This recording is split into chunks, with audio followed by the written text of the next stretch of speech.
Welcome to Bhavitha Santosh economy app. ఈ app ద్వారా రాబోయే గ్రూప్ 1 to 3 నోటిఫికేషన్స్కి గాను ఎకానమీ లైవ్ క్లాసెస్ కండక్ట్ చేయడం జరుగుతుంది. ఎవరైతే ఎకానమీలో టాప్ స్కోర్ సాధించాలి అనుకుంటున్నారో ఖచ్చితంగా భవితా సంతోష్ ఎకానమీ యాప్ని పర్చేస్ చేసేయండి. అలాగే భవితా సంతోష్ ఎకానమీలో టెస్ట్ సిరీస్ కూడా అవైలబుల్గా ఉన్నాయి కాబట్టి ఖచ్చితంగా పర్చేస్ చేసేయండి. భవితా సంతోష్ ఎకానమీలో డైలీ కరెంట్ అఫైర్స్ అనేవి తెలుగు మరియు ఇంగ్లీష్ మీడియంలో కూడా అవైలబుల్గా ఉన్నాయి కాబట్టి ఖచ్చితంగా భవితా సంతోష్ ఎకానమీ యాప్ను పర్చేస్ చేసేయండి. అలాగే ఛానల్ని సబ్స్క్రైబ్ చేయండి.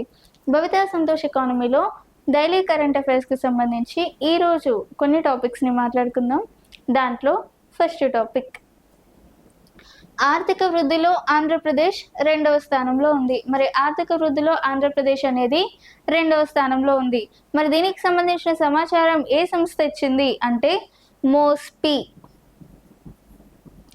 Ministry of statistical planning implementation అనే ఈ సంస్థ మనకి దేశాలలో ఆర్థిక వ్యవస్థకి సంబంధించిన అంటే దేశంలో ఆర్థిక వ్యవస్థకి సంబంధించిన అంచనాలను వేయడం కోసం ర్యాంకింగ్స్ని ఇవ్వడం జరిగింది. మరి ఇందులో భాగంగా ఆంధ్రప్రదేశ్ అనేది ఏ స్థానంలో ఉంది? 2వ స్థానంలో ఉంది. మరి ఆంధ్రప్రదేశ్ అనేది 2వ స్థానంలో 8.21%తో ఆంధ్రప్రదేశ్ అనేది ఏ స్థానంలో ఉంది? 2వ స్థానంలో ఉంది. మరి మొదటి స్థానంలో ఏ రాష్ట్రం ఉంది అంటే తమిళనాడు. మొదటి స్థానంలో తమిళనాడు 9.69%తో తమిళనాడు అనేది ఆర్థిక వృద్ధిలో మొదటి స్థానంలో ఉంది అని చెప్పి ఏ సంస్థ ప్రకటించింది? MoSPI, ministry of statistical planning implementation, ministry of statistical programme implementation. మరి ministry of statistical programme implementation అనేది దేనిలో భాగంగా ర్యాంకింగ్స్ ఇచ్చింది అంటే జిఎస్డిపి అంటే గ్రాస్ స్టేట్ డొమెస్టిక్ ప్రోడక్ట్. ఇంతకుముందు మనం గ్రాస్ డొమెస్టిక్ ప్రోడక్ట్ అన్నప్పుడు దేశ వృద్ధిని అంచనా వేస్తాం. మరి స్టేట్ డొమెస్టిక్ ప్రోడక్ట్ అన్నప్పుడు దేన్ని అంచనా వేస్తామంటే రాష్ట్రంలో అంచనాలు వేయడం జరుగుతుంది. అంటే గ్రాస్ స్టేట్ డొమెస్టిక్ ప్రోడక్ట్ మనకి మోస్పీ అనేది దేన్ని అంచనా వేసింది? గ్రాస్ స్టేట్ డొమెస్టిక్ ప్రోడక్ట్ మనకి రాష్ట్రంలో అంచనాలను వేయడం జరిగింది. మరి రాష్ట్రంలో ఆర్థిక వ్యవస్థలో ఆంధ్రప్రదేశ్ అనేది 2వ స్థానంలో, అలాగే మనకి తమిళనాడు అనేది మొదటి స్థానంలో ఉంది అని చెప్పి అంచనా వేసింది. ఏది? MoSPI, ministry of statistical programme implementation. So Andhra Pradesh placed second in economical growth. So this information is given by MOSPI, Ministry of Statistical Program Implementation. According to this report, Andhra Pradesh placed second in economical growth. So in first, Tamil Nadu is placed top with 9.69% in economical growth according to what? According to Mospi report. And what, based on and which factor is Mospi is calculated based on GSDP. Calculated based on what? GSDP, gross state domestic product. So gross state domestic product, so in the final value of goods and services that are produced in a given financial year in particular state.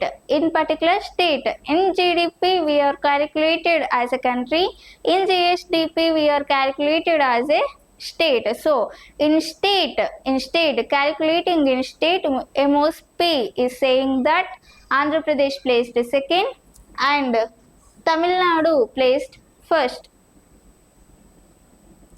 Next, Indo Pacific మహాసముద్రాల చొరవలో Spain. మరి Indo Pacific మహాసముద్రాల చొరవలో Spain ఎప్పటి నుంచో చేరాలనుకుంటుంది. మరి దీనికి సంబంధించి భారతదేశం ఇటీవల ఈ ఇండో పసిఫిక్ మహాసముద్రాలలోకి స్పెయిన్ని స్వాగతించడం జరిగింది. మరి ఇండో పసిఫిక్ మహాసముద్రాల చొరవ అనేది ఏది ప్రవేశపెట్టింది అంటే భారతదేశం. భారతదేశం ప్రవేశపెట్టింది. ఎందుకోసం ప్రవేశపెట్టింది అంటే ఇండో పసిఫిక్ అంతర్జాతీయ నిశ్చితార్థాన్ని బలోపేతం చేయడానికి, ఇండో పసిఫిక్ యొక్క అంతర్జాతీయ నిశ్చితార్థాన్ని బలోపేతం చేసే ఉద్దేశంతో ఈ ఇండో పసిఫిక్ మహాసముద్రాలు ఒక ఒప్పందాన్ని కుదుర్చుకోవడం జరిగింది. మరి ఇందులో ఈ ఇండో పసిఫిక్ చొరవలో భాగంగా బహుపాక్షిక చట్టం, స్వేచ్ఛాయుత బహిరంగ సమ్మిళిత నియామకాల ఆధారిత క్రమాల ఇండో పసిఫిక్ కోసం ఏర్పాటు చేయబడింది. దేనికోసం? బహుపాక్షిక చట్టం, స్వేచ్ఛాయుత బహిరంగ సమ్మిళిత నియామకాల ఆధారిత ఇండో పసిఫిక్ క్రమాల కోసం ఏర్పాటు చేయబడింది. So recently Spain joined into Pacific ocean initiative. Why? Because of this Indo-Pacific, because of this Indo-Pacific ocean strength was strengthened. Because of this, the Spain is joined to Pacific Ocean Initiative. Spain is joined to Indo-Pacific Ocean Initiative. So Spain are want to. Why? Because Spain is want to join in Indo-Pacific Initiative. So this Indo-Pacific oceans was introduced by India. Why? Because of this Indo-Pacific Ocean Initiative, the India is introduced based because of developing or strengthening to Indo-Pacific International Ocean wise. So because of this, India is introduced this Indo-Pacific Ocean Initiative. Next అంతర్జాతీయ dugong సంరక్షణ కేంద్రం, international dugong conservation centre. మరి international dugong conservation సెంటర్ని ఏర్పాటు చేయడం జరిగింది. మరి international dugong సంరక్షణ కేంద్రాన్ని ఎందుకోసం ఏర్పాటు చేయడం జరిగింది అంటే డుగాంగ్ వంటి వన్యప్రాణులని లేదంటే డుగాంగ్ వంటి ప్రాణులని సంరక్షించే ఉద్దేశంతో అంతర్జాతీయ డుగాంగ్ సంరక్షణ కేంద్రాన్ని ఏర్పాటు చేయడం జరిగింది. మరి ఇందులో భాగంగా ఇవి అంతరించిపోతున్నాయి కాబట్టి వీటిని సంరక్షించుకోవాలి. అలాగే సముద్ర సంరక్షణ కేంద్రాన్ని కూడా ఏర్పాటు చేశారు. ఇది ఒక సముద్ర సంరక్షణ కేంద్రం అని చెప్పొచ్చు. దేశంలోనే లేదంటే ప్రపంచంలోనే మొట్టమొదటి సముద్ర సంరక్షణ కేంద్రం అని చెప్పుకోవచ్చు. దీన్ని ఏమని చెప్పుకోవచ్చు? ప్రపంచంలోనే మొట్టమొదటి సముద్ర సంరక్షణ కేంద్రం అని చెప్పుకోవచ్చు. మరి ఈ సముద్ర సంరక్షణ కేంద్రంలో స్పెషల్గా ఏది ఉంటుంది అంటే సముద్ర ఆవు లేదంటే సీకవ్ అనేది స్పెషల్ అని చెప్పొచ్చు. డుగాంగ్ సంరక్షణ కేంద్రం. So international dugong conservation centre, this is specially for conserving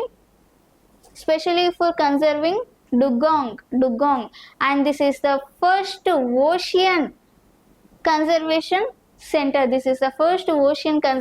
center. And the speciality of this ocean conservation center is there is a sea cows. So the purpose of this dugong conservation center is to protect dugongs and also ocean animals. Next generation life sciences policy 2026-30. మరి మనకి CM Revanth Reddy రీసెంట్గా దావోస్లో పర్యటిస్తున్నారు. మరి దావోస్లో పర్యటిస్తున్న భాగంగా చాలా సమావేశాలకి హాజరవుతున్నారు. మరి ఆ సమావేశాలలో భాగంగా రీసెంట్గా ఈ next generation life sciences policy 2026-30ని రిలీజ్ చేయడం జరిగింది. దీన్ని next generation life sciences policy 2026-30ని రిలీజ్ చేశారు. ఎవరు? మన తెలంగాణ సీఎం రేవంత్ రెడ్డి. మరి ఎందుకోసం దీన్ని రిలీజ్ చేశారు అంటే తెలంగాణలో ఆర్థిక వృద్ధిని పెంపొందించే ఉద్దేశంతో దీన్ని ఏర్పాటు చేశారు. వరల్డ్ ఎకనామిక్ ఫోరంలో భాగంగా ఈ నెక్స్ట్ జనరేషన్ లైఫ్ సైన్సెస్ పాలసీని 2630లో భాగంగా ఏర్పాటు చేశారు. మరి దీన్ని ఏ మంత్రులతో కలిసి ప్రారంభించారు అంటే మంత్రి దుద్దిరాల శ్రీధర్ బాబు, అలాగే రెవెన్యూ శాఖ మంత్రి పొంగులేటి శ్రీనివాస్, దుద్దిరాల శ్రీనివాసరావు, అలాగే పొంగిలేటి దుద్దిరాల శ్రీధర్ బాబు, అలాగే పొంగిలేటితో కలిసి ఈ లైఫ్ సైన్సెస్ పాలసీని ప్రారంభించారు. ఎక్కడ? దావోస్లో. ఎందుకోసం? ఆర్థిక వ్యవస్థను మరింత బలోపేతం చేసే ఉద్దేశంతో. So next generation life sciences policy 2026-30 was introduced by CM Revanth Reddy in Davos. The purpose of this next generation life sciences policy is to develop and strengthening economic growth in country. To develop and strengthening in economic growth in country. The purpose of this next generation life sciences policy 2026-30. So, and this policy was jointly released by CM Revanth Reddy and also Minister Dudirala Sridhar Babu and Pungileti Srinivas. Next Graca మచేల్కు ఇందిరాగాంధీ శాంతి పురస్కారం. మరి గ్రాషా మచేల్కు ఇందిరాగాంధీ శాంతి పురస్కారం అనేది లభించింది.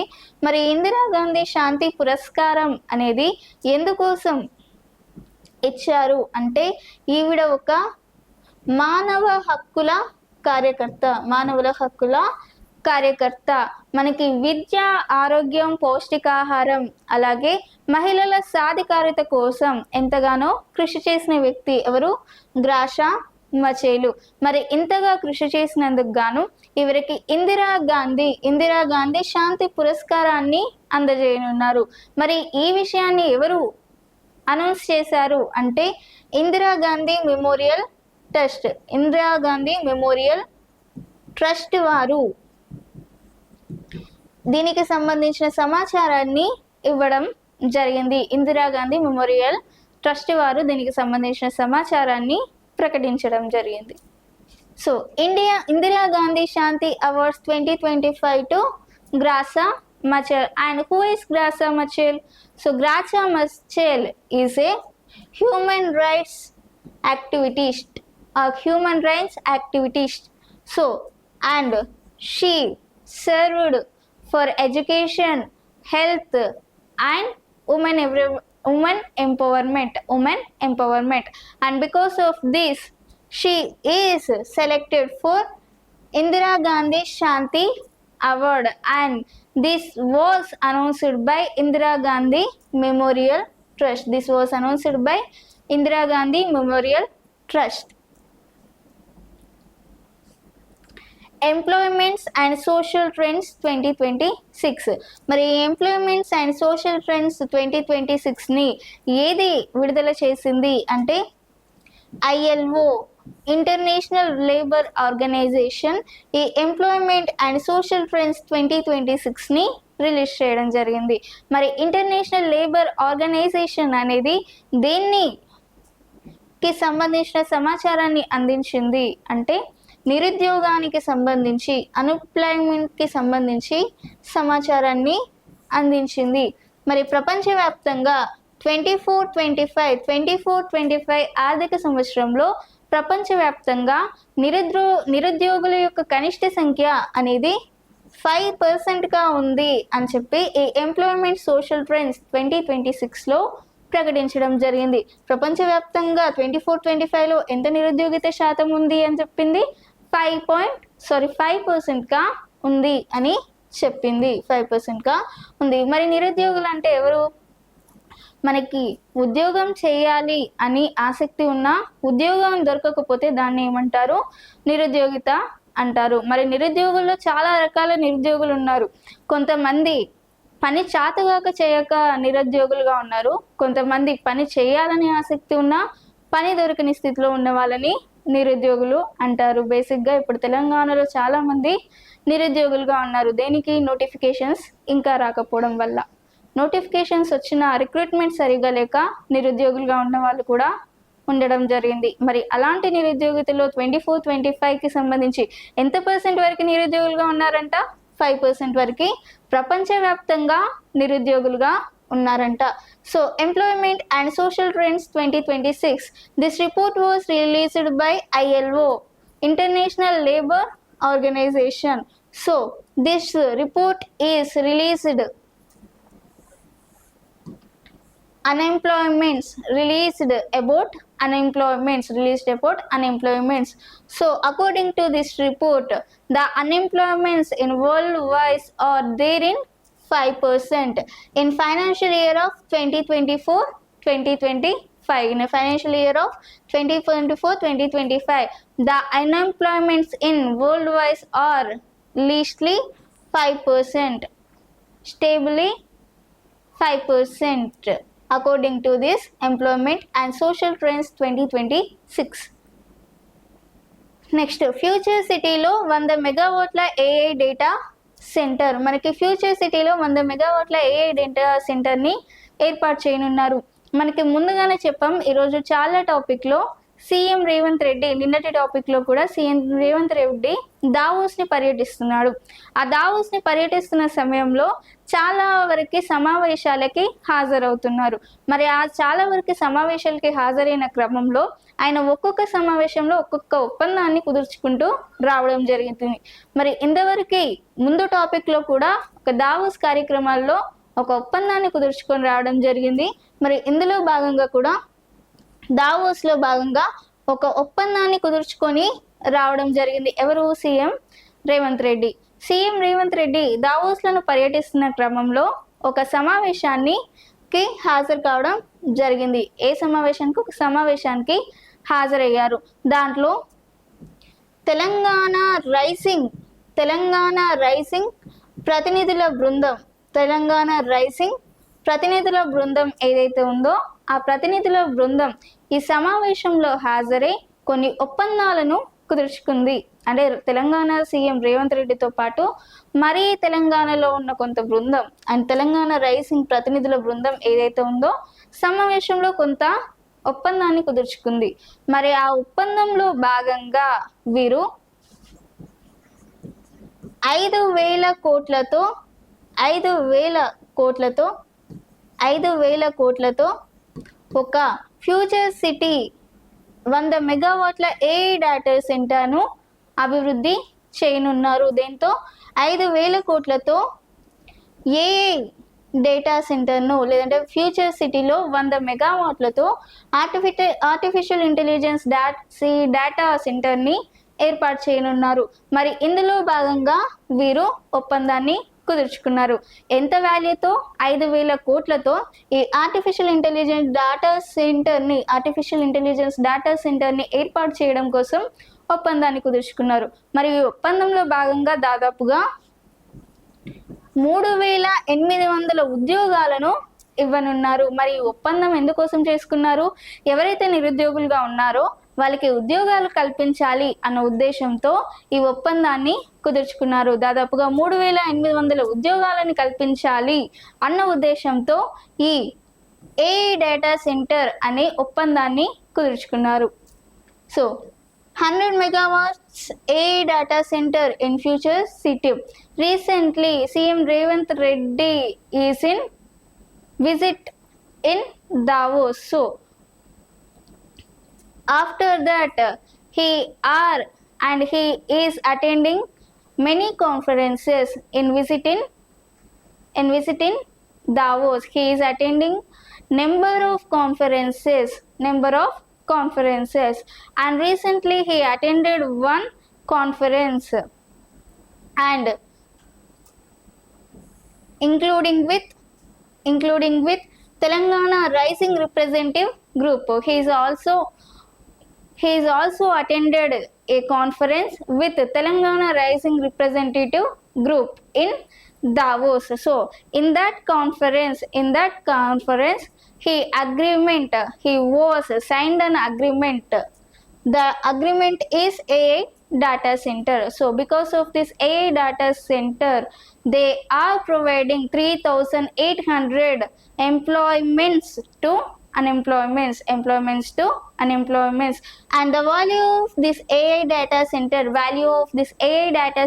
is 5,000 crores. The value of this AI data center is what? 5,000 crores.